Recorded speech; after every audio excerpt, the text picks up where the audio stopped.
অনুষ্ঠানের পরের অংশে এক অফিসারের প্রশ্নের উত্তরে বলেন, an elected government will take over on 01 January 2026. Correct. সরকার বলছে জুনের মধ্যে নির্বাচন, উনি বলছেন যে জানুয়ারির 1 তারিখের মধ্যে নতুন গভর্নমেন্ট দেখবেন উনি, নতুন গভর্নমেন্ট দেখবেন। মানে how dare he is, is just how dare he is. মানে আমি তো বুঝলাম না কিছু। এটা এটা এটা আমি বলতে পারি উনি ইউনিফর্ম পরে? উনি পারে না।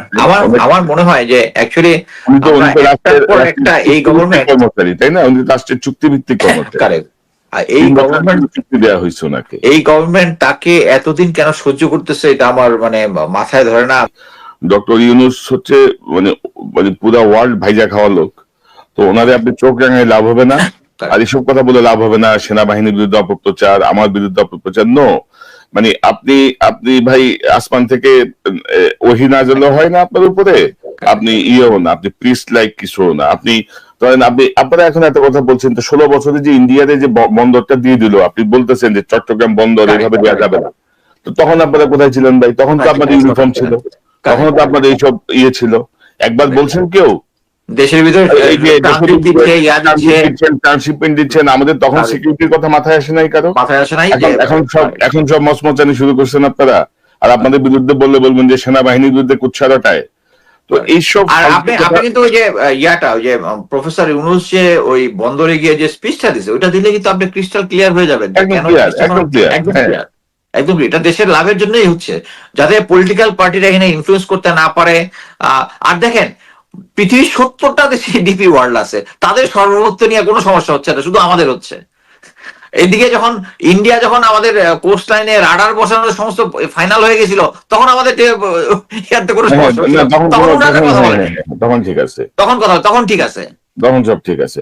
আর এখন হচ্ছে এই আমাদের এটার উপরে কন্ট্রোল থাকতে হবে, নাহলে সর্বভৌমত্বের উপরে ব্যবস্থা হয়ে যাবে। বাট কথা হচ্ছে এটার মাধ্যমে যে অটোমেশন হয়ে গেলে, এটার মাধ্যমে যে চুরিধারি বন্ধ হয়ে যাবে, এই জিনিসগুলা ঘুষ খাওয়া বন্ধ হয়ে যাবে, এইটাই ওরা মানতে পারতেছে না। অলরেডি ব্রিগেডিয়ার সাখাওয়াত হোসেন কিন্তু একটা গ্রুপ ইয়াতে কি বলে হোয়াটসঅ্যাপের গ্রুপ চ্যাট করছে, যে তারা এনার্কি করতে চাইছিল, যে গ্রুপটা এখন কাজ করতেছিল পোর্টের জন্য, তাদের কিন্তু একটা গ্রুপ চ্যাট বা দেশে অস্থিতিশীল করার জন্য একটা গ্রুপ চ্যাট কিন্তু এক্সপোজ করেছেন উনি অলরেডি।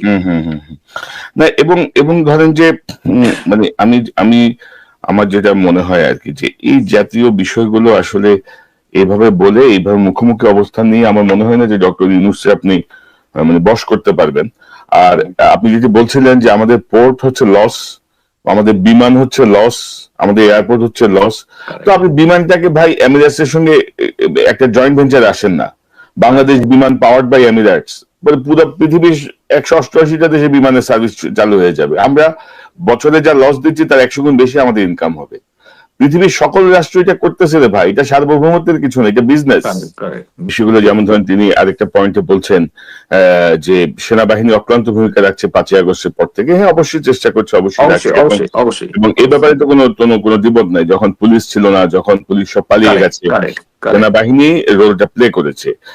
কিন্তু তারপরেও তিনি বলছেন এখানে দেখেন, অক্লান্ত ও নিঃস্বার্থ ভূমিকা সত্ত্বেও বিভিন্ন মহল হতে সেনাবাহিনী ও সেনাপ্রধানকে টার্গেট করা হচ্ছে। সেনাবাহিনীকে কেউ টার্গেট করছে না, আমি প্রথমেই বলেছি।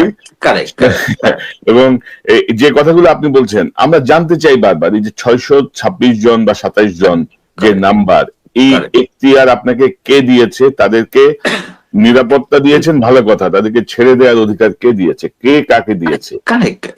এইটাই আমি একটা জিনিস বলি, যখন 5ই আগস্টের পরে, আগস্টের মধ্যেই আমাকে অ্যাকচুয়ালি একটা সার্ভিং অফিসার, ক্যাপ্টেন, যে সাভার এলাকায় ছিল, সে আমাকে ফোন করে বললো যে স্যার, আমি জানি যে আওয়ামী লীগের এই নেতার পাশে অস্ত্র আছে, আমি যখন অপারেশন করছি আমার অস্ত্র দিয়ে যাচ্ছে না। সো এটাই হচ্ছে আর কি, যে যেহেতু 9 ডিভিট জিওসি এবং ওখানকার কমান্ডার গুলো সবগুলো ছিল আওয়ামী, সো এরা কিন্তু গ্রাউন্ডে এখন ম্যাজিস্ট্রেসি পাওয়ার নিয়ে যদি যত যাই বলেন, আইন কানুন সবকিছুতে আছে, কিন্তু এটা ইমপ্লিমেন্ট তো করতে হবে। সো ইমপ্লিমেন্ট করার জন্য উনি একদিকে বলতেছে আমরা ম্যাজিস্ট্রেসি পাওয়ার নিয়ে আসি, এবং আমি বলতে পারি যে আমি এখন পর্যন্ত বাংলাদেশে যত আইএস ডিউটি করেছি, আমাদের কখনোই ম্যাজিস্ট্রেসি পাওয়ার ছিল না, এবং কখনোই আমরা ব্যর্থ হই নাই। এই প্রথমবার ব্যর্থ কেন? মানে হচ্ছে আপনি ধরেন আপনি ম্যাজিস্ট্রেসি পাওয়ার নিয়ে মাঠে আছেন, আপনি কোনো কাজ করছেন না, আবার আপনি দাবি করছেন যে পরিস্থিতি আলাদা পরিস্থিতি, আইন শৃঙ্খলা ভেঙে পড়েছে। আমি কেন বলতেছি যে জুনিয়র অফিসাররা উনি যদি এখন এই যে এখন যে মানে তার মাসল ফ্লেক্স করলো সরকারের সামনে যে সেসব দিয়ে দায়িত্ব, বাট এটা বলতে পারি যে জুনিয়র অফিসাররা এই যে আমি এতক্ষণ যেটা বললাম যে তাদেরকে অপারেশন করতে দেওয়া হচ্ছে না, they know the exact thing. So উনি অ্যাকচুয়ালি সরকারকে ভয় দেখাচ্ছে এই কথাগুলো বলে, এবং ওখানে কোশ্চেন আনসার সেশনে যেগুলো সেট করেছে ওটা উনার সেট করা জিনিস, বাট অন গ্রাউন্ডে তার এই পাওয়ারটা নাই, কারণ আর্মি তার পিছনে নাই। এখানে উনি বারবার সেনাবাহিনী এবং সেনা প্রধানকে বলার চেষ্টা করতেছে যে আমরা সেনাবাহিনী এগেনস্টে, আমরা কখনোই সেনা প্রধানের এগেনস্টে বলেছি, বিকজ অফ এই এতক্ষণ যে বললাম যে উনি আওয়ামী লীগকে পুনরুদ্ধার করতে চাচ্ছেন, নিষিদ্ধ করতে মানা করেছে। উনি তো সিরিজ, এটা তো না যে একটা বিচ্ছিন্ন ঘটনা বলার সুযোগ নেই, একটার পর একটা একটার পর একটা একটার পর একটা। এখানে আমরা শুধু বলতেছি সেনাবাহিনীর এগেনস্টে আমরা কোনো কিছু করতেছি না। সেনাবাহিনী এখনো যে মেইন ফোর্স যেটা আছে উপরের দিকে 30-35 জন ছাড়া সবাই কেউ ইন্ডিয়ার হেজিমনি চায় না। এই যে মনে করেন যে আমি আমার কয়েকটা সত্যি বলছি, 24 ডিমের জিওসি নতুন জেনারেল মুশফিক গিয়ে প্রথমেই সে যে ফেনী ওখানে যে শেখ হাসিনা যে ব্রিজটা দিয়েছে ওখানে গিয়ে ওখানে ডিফেন্স সিস্টেমটা ফাইনাল করেছে, করে রিকমেন্ড করেছে ওখানে যে ইন্ডিয়ার জন্য যে যে জায়গাটা দিয়েছিল, এটা তো ইন্ডিয়া অ্যাকচুয়ালি তার মিলিটারি স্থাপনা করতো ফিউচারে, এখন শুধু যার ব্যবসা বাণিজ্যের কথা বলে যে এটা তাদের ইপিজেড বলার চেষ্টা করছে, বাট ওই জায়গাটার মধ্যে একটা ব্রিগেড প্লাস স্ট্রেংথ করার চেষ্টা করছে। এটা কিন্তু করতেছে, মানে এটা হচ্ছে একজন বেসিক অফিসার কিন্তু তাই করবে। হ্যাঁ, বাংলাদেশ আর্মির অফিসাররা এইরকমই এবং দে আর ডেডিকেটেড, বাট ফিউ সিনিয়র যারা আছে, এবং দেখেন এত কিছু করার পরেও যে সমস্ত জেনারেল গুলাকে নিষেধাজ্ঞা দেওয়া হয়েছিল, যে যাদের উপরে পাসপোর্ট সিজ করা ছিল, এদেরকে সবাইকে পালিয়ে যেতে দিচ্ছে, পালিয়ে যেতে দিচ্ছে। এরপরেও লোকজন কিছু বুদ্ধিজীবী আছে, এটা মানে কি বলবো, এদেরকে মানে অনলাইনে মুখ খারাপ করতে ইচ্ছা হয় কিন্তু করতে পারি না।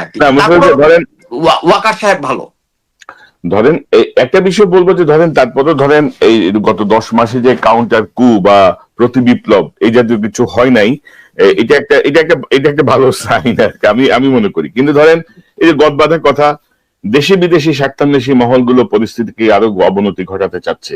তো দেশে বিদেশি স্বার্থান্বেষী মহল কাজ করতেছে না, কাজ করতেছে ইন্ডিয়া এবং আপনার সাবেক অভিভাবক হাসিনা। আপনি একটু বলেন যে এইভাবে ধরেন মানবিক করিডোর বা এটা নিয়ে যদি আপনার আপত্তি থাকে, বিং এ আর্মি চিফ, যেহেতু যে পরিস্থিতি হোক আপনি একটা ঝুঁকি নিয়েছেন 5ই আগস্টে, আপনি কথা বলেন না কেন? আপনি কথা তো বলতে পারেন। যদিও কথা হয়েছে 3 বাহিনী প্রধান সহ উপদেষ্টার সঙ্গে ডক্টর ইউনূসের সাথে বৈঠক করেছেন, কিন্তু আপনি এইভাবে বলতে পারেন কিনা? আপনি একটু শুনি যে কোড অফ কন্ডাক্ট কি বলে। আচ্ছা, এখানে আমি একটা কথা বলি, সেটা হচ্ছে ওনার সাথে যে 3 বাহিনী সহ যে কনফারেন্সটা হয়েছিল ওখানে কিন্তু এই মানবিক করিডোর নিয়ে কথা হয়েছে। ওখানে সেনাপ্রধান বলেছেন যে এই মানবিক করিডোর দেওয়াটা নিয়ে উচিত হচ্ছে আমাদের যারা স্টেক হোল্ডার তাদের সাথে একটা কনফারেন্স করা, করা। Where is his right? আমি মনে করি সরকারের এই করিডোর দেওয়ার ব্যাপারে আমাদের পাশের দেশের মুসলিম ভাই গাজার জন্য সলিডারিটি করে আমরা ভাষায় দিতেছি, বাট আমাদের পাশের দেশের মধ্যে মুসলমানদের অত্যাচার হচ্ছে, এটা নিয়ে আমরা জাস্ট আর রোহিঙ্গা নিব না, এতগুলো রোহিঙ্গা নিছে। এটা বুঝতে হবে যে আগে প্রতিটা রোহিঙ্গার জন্য আমাদেরকে জাতিসংঘ দিত $5,000 করে, এখন দেয় $500 করে, $500 করে দেয়। সো এটা ফিউচারে এটা আমাদের কাছে একটা বার্ডেন হবে, এবং এইটার জন্য আমি যদি মনে করি যে আমাদের যদি ভারতের সাথে সম্পর্ক খারাপের রিস্ক থাকে, চায়নার সাথে যদি রিস্ক থাকে, স্টিল আমাদের প্রেশার দেওয়া উচিত। কি জন্য আমাদেরকে চায়না বলতে হবে যে তাই নাহলে তুমি আমার এই রোহিঙ্গা নেওয়ার ব্যবস্থা করো, আমি এটার মধ্যে ইনভলভই হবো না। বাট কথা হচ্ছে এই সমস্যা মানে অতীতে এই ধরনের ক্রাইসিস সলভের জন্য মিলিটারি ফোর্স ডিপ্লয় হয়েছে, মিলিটারি ফোর্স ডিপ্লয় হওয়াটাই জরুরি। আমরা যদি এখানে, আমিও মনে করি, আমি ব্যক্তিগতভাবে মনে করি যে আমরা যদি এখন আরাকান আর্মি একটা উইনিং আর্মি, এই আর্মিকে যদি আমরা সাপোর্ট দেই, ফিউচারে আমাদের এই বর্ডারটা সিকিউর থাকবে। আমরা ধরে নিতে পারি এখন জান্তা সরকারের কোনো ফিউচারে গভর্নমেন্ট নাই, আমরা যদি আমেরিকার সাথে একটা ডিলে আসি, আমি যে সেটা হাইপোথেটিক্যাল বললাম, এটা অনেকেই বিরোধিতা করবে, যে আমেরিকার সাথে একটা ডিলে আসি যে ওকে তুমি আমার এয়ার ডিফেন্স সিস্টেমটা চিটাঙে ঠিক করে দিবা, আমি এখানে হেল্প করব, বাট আমার রোহিঙ্গার লোকজন নিয়ে যেতে হবে, দ্যাটস অল। বাট আমি মনে করি স্টিল আমাদের ট্রুপস ইনভলভ না করে আমরা যদি আমাদের বর্ডার পর্যন্ত দেই, তাহলে আমরা এটা অ্যাটলিস্ট একটা প্যাসেজ ওপেন হবে যেটা দিয়ে আমরা এই রোহিঙ্গা ইয়াটাকে আমরা সমাধান করতে পারবো। বিজনেস যেখানে সার্বভৌমত্ব বিপন্ন হচ্ছে ওইখানে আপনি স্যালিউট দিয়া খুশি, আর যেখানে আচ্ছা যাই হোক তিনি বলছেন যে বাংলাদেশ সেনাবাহিনী দেশ ও জনগণের কোন রকম ক্ষতি হয় এমন কোনো কাজ করবে না এবং কাউকে এমন কোনো কাজ করতে দেবে না। ভালো, কিন্তু আমরাও ধরেন আপনি ভারতের পক্ষে বা হাসিনার পক্ষে ওইটাই আওয়ামী লীগ করবেন, এইটাই এটা হচ্ছে হইতে সমস্যা, দিব না। এটাই সমস্যা, একদম ক্লিয়ার বাংলা কথা, আপনিও এটাই দিবেন না, আমরা সমস্যা। ওইটা হইতে দিব না ইনশাল্লাহ। কারেক্ট। তো আমার মনে হয় যে এই যে ক্লেমটা উনি করলেন প্রজাতন্ত্রের কর্মচারী হিসেবে, প্রজাতন্ত্রের তো কোনো কর্মকর্তা নাই কিন্তু আমাদের সংবিধান অনুযায়ী, প্রজাতন্ত্র সব কর্মচারী, কর্মচারী প্রজাতন্ত্রের কর্মচারী হিসেবে সরকারের ট্যাক্সের টাকায় বেতনভোগী কর্মচারী হিসেবে তিনি, এটা তো সরাসরি সরকারকে অস্বীকার করা, তার নিয়োগকর্তাকে অস্বীকার করা, তাকে অস্বীকার করে। এরপর আমি জানি না যে সরকার কি সিদ্ধান্ত নেবেন। সরকার এসব চোখ রাঙানি ভয় পাওয়ার কোনো কারণ নাই। ডক্টর কোনো কারণ নাই, চোখ বন্ধ করে কোনো কারণ নাই। আর্মি ওনার পিছনে নাই, জেনারেল ওয়াকারের পিছনে। তবে আমার একটা মনে হয় কি জানেন, আমার একটা মনে হয় কি জানেন, যে যে আমরা তো বারবার বলছি না যে ডক্টর ইউনূস আপনার অ্যাসোসিয়েট যারা আছে, যাদেরকে আপনি বসাচ্ছেন, এই অপদার্থ গোষ্ঠীর বিদায় করেন, না হলে কিন্তু বিপদে আপনি পড়বেন। এরা কিন্তু কেউ বিপদে পড়বে না, বদনাম হবে আপনার। ঠিক তেমনি জেনারেল ওয়াকারকে কিন্তু আমি অনেকবার বলছি যে ভাই 30-35 জনের সরান, আপনার আশপাশে ক্লিন করেন। আপনি যেভাবেই হোক, যে কারণেই হোক, 5ই আগস্টের ভূমিকায় আপনি প্রশংসিত হয়েছেন, সেই প্রশংসাকে তারা রুইন করে ফেলবে। আমি বারবার বলছি, বুঝে নাই কিন্তু আমাদের কথা। বাংলায় বলছে, চাইলে ইংরেজিতে বলতে পারি, চাইলে হিন্দিতেও ট্রান্সলেট করে দিতে পারি। যাই হোক, হিন্দিতে বললে একটু বেশি ভালো বুঝতে পারে, দেখতে পারে। তাও তিনি বলছেন যে যথাসম্ভব একটি গ্রহণযোগ্য নির্বাচনের যথাশীঘ্র সম্ভব একটি গ্রহণযোগ্য নির্বাচনের মাধ্যমে রাজনৈতিক সরকারের কাছে ক্ষমতা হস্তান্তরের প্রয়োজনীয়তা রয়েছে বলে তিনি উল্লেখ করেন। আমি কনফার্ম যে প্রফেসর ইউনূস যদি একটা স্টেটমেন্ট দিয়ে তাকে চাকরিচ্যুত করে, হ্যাঁ, ইভেন যেটা নিয়ম অনুযায়ী যেটা আছে, প্রফেসর ইউনূস তাকে চাকরিচ্যুত করবে, কোডা ওই প্রেসে পাঠায় দিবে। ইয়াটা হচ্ছে ওনার অ্যাডভাইস অনুযায়ী চুপ করে সাইন করার কথা, না করলেও কোনো সমস্যা নাই, হি ইজ স্যাক্ট সিম্পলি। আপনার মনে আছে না জেনারেল নাসিমের কি অবস্থা হয়েছিল? নাসিম কিন্তু অফিসে বসে বসে ইয়া করতেছিল, মানে সেনাপ্রধানের ইয়া করতেছিল, মানে কিন্তু শেষ পর্যন্ত কিন্তু he has to step down.